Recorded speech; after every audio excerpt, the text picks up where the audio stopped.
جیسی محبت تم اپنے ماں باپ سے کرو گے ویسی محبت تم سے تمہاری اولاد کرے گی۔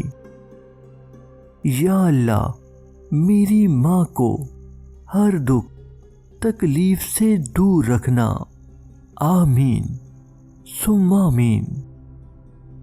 اللہ کے بعد اگر کوئی محبت کرنے والی ہستی ہے تو وہ ماں ہے۔ اس کی قدر تب آتی ہے جب وہ نظر نہیں آتی۔ بہتر ہے کہ ابھی قدر کرنا سیکھ جاؤ۔ اگر اپنوں کو گرانے میں آپ کو اپنی جیت لگے تو سمجھ جاؤ کہ آپ گرے ہوئے انسان ہو۔ زبان سب کے پاس ہوتی ہے مگر بات اور بکواس میں فرق ہوتا ہے۔ جب تمہیں اپنی جہالت کا احساس ہونے لگے تو سمجھ لو تم علم پانے لگے ہو، اور جب تمہیں اپنے سوا سب جاہل دکھائی دینے لگیں تو سمجھ لو کہ اب تم علم کھونے لگے ہو۔ معمولی چیزوں میں بحث و تکرار مت کرو۔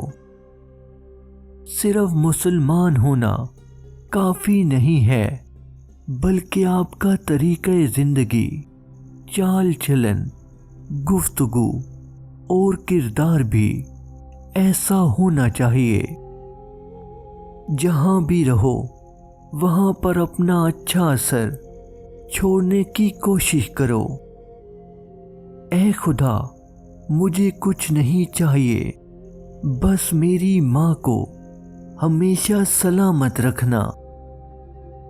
دوستوں کو قرض دینے میں محتاط رہو، کیونکہ ممکن ہے قرض اور دوستی دونوں سے ہاتھ دھو بیٹھو۔